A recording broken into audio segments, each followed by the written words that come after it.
do it like this in short pants and a t-shirt. I've been getting complaints of not posting on my blog, apart from my podcast. First of all, I really enjoy not only recording the podcast, but producing it and adding one of my favorite songs. I don't know if podcast listeners listen to the Rolling Stones the way I do, but the intro and outro music is Beast of Burden, one of my favorite songs from one of my favorite bands, and it just brings joy to me every time I hear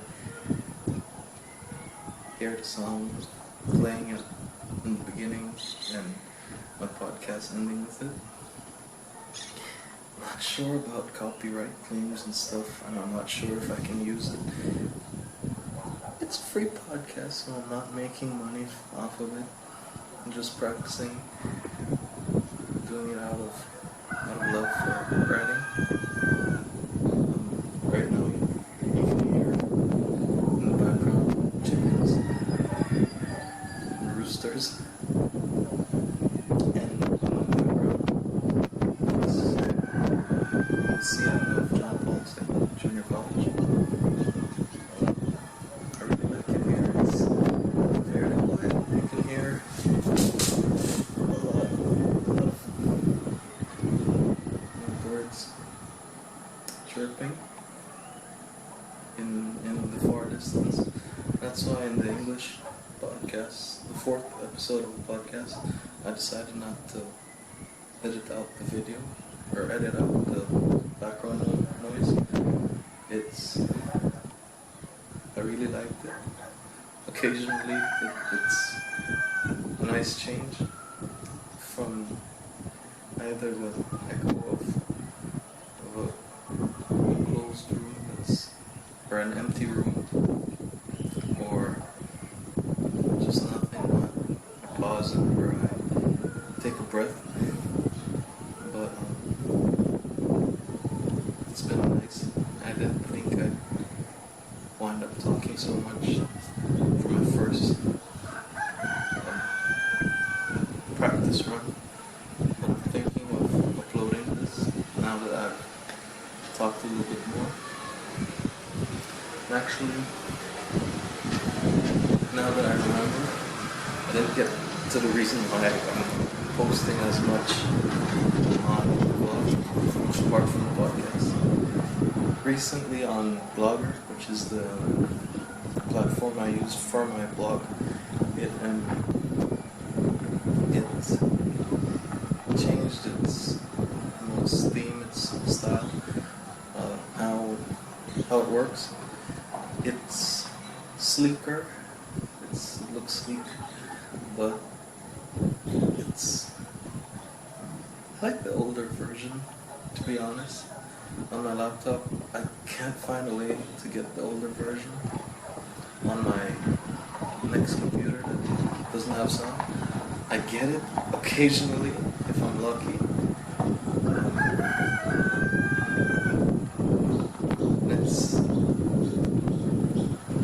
I miss the old versions. I have a couple works pending. I have a short story about I like to term it as the Belizean Bigfoot. They call it the Sisimito. In primary school, I got I got the first book. I got a first taste of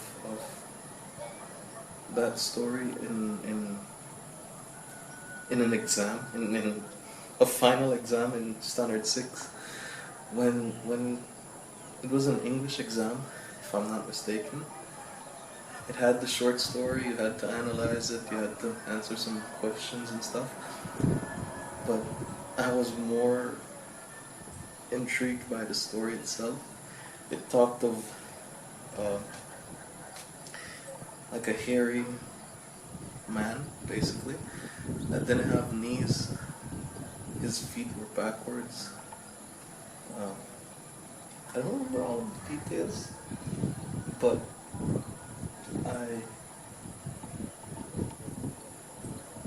I did miss the story. I grew up. I'm an adult now. I recently found the story online, and I was so excited. So, honoring that little story, I started to write my own. It had a big twist from what traditionally they tell here, but I don't want to reveal it so much because I haven't finished the story. I have another short story that one I've been working on, like, for a while, but I stopped because I wasn't sure how it would be received.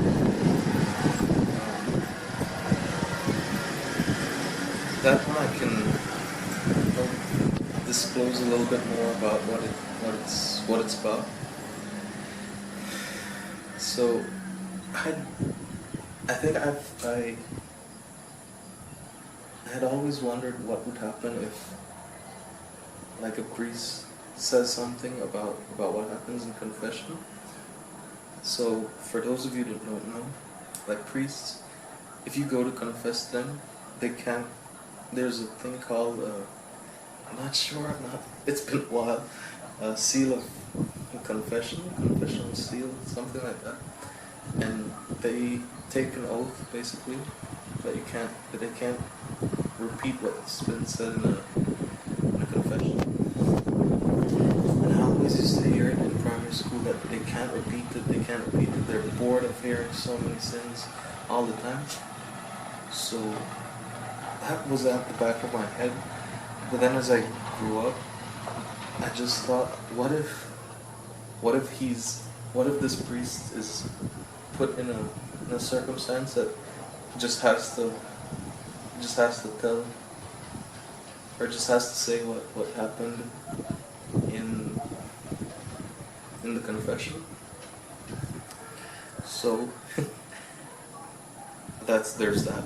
And there's also the fact that the antagonist of the story is a guy that's a serial killer, and I've heard all the other stories that or one in particular. I remember the what's its name? Diary of a Crazy Person on my blog. That was actually practicing the killings so that I could put it into the short story. But it was this so the antagonist in this story is a serial killer. He goes to confess to the priest. The priest tells him to go to the police. Reluctantly, I think he doesn't go. He keeps killing. He keeps confessing, and the priest is conflicted because he knows the identity of the killer. Everyone else, it comes out on news that they're looking for this guy or girl that's the serial killer, because people just pop up dead every time and they don't know who's doing it.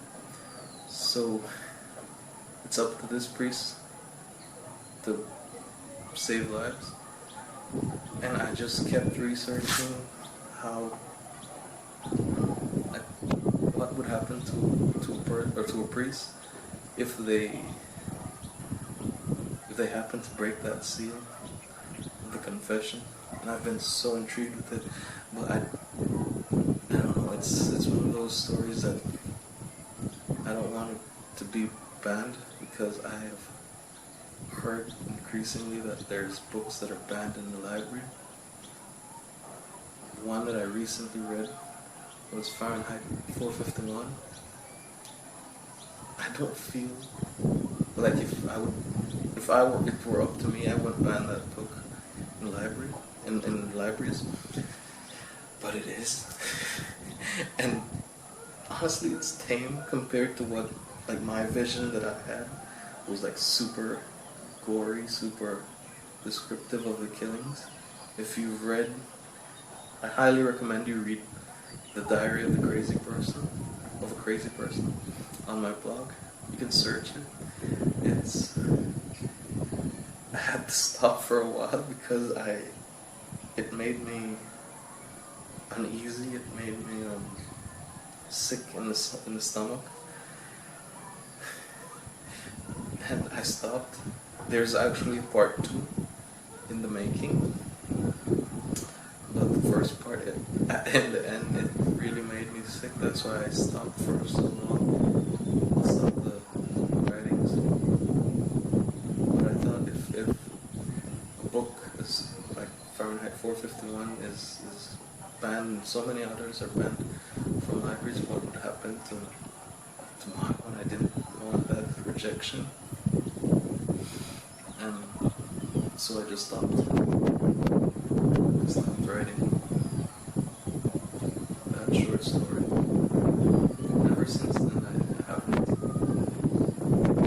done a short story. I start, but I just don't finish. I don't think it's writer's block because I have a good number of ideas in the making. It's just the ending. I can't seem to find the effort. Or, it's hard to explain. The actual making or the writing and the process, like the research, all the thought that goes into it, I just love it. I feel like that's been the case with the podcast. It's been a work of love. It's been awesome. Not just making the podcast, but also hearing one of my favorite songs played at the big band. I feel like I need to go back to the blog. Leave the podcast on the side. But I think I can get the works up and be productive in every little area. The podcast, the blog, and most recently my YouTube channel, which this definitely is going on. It's been my first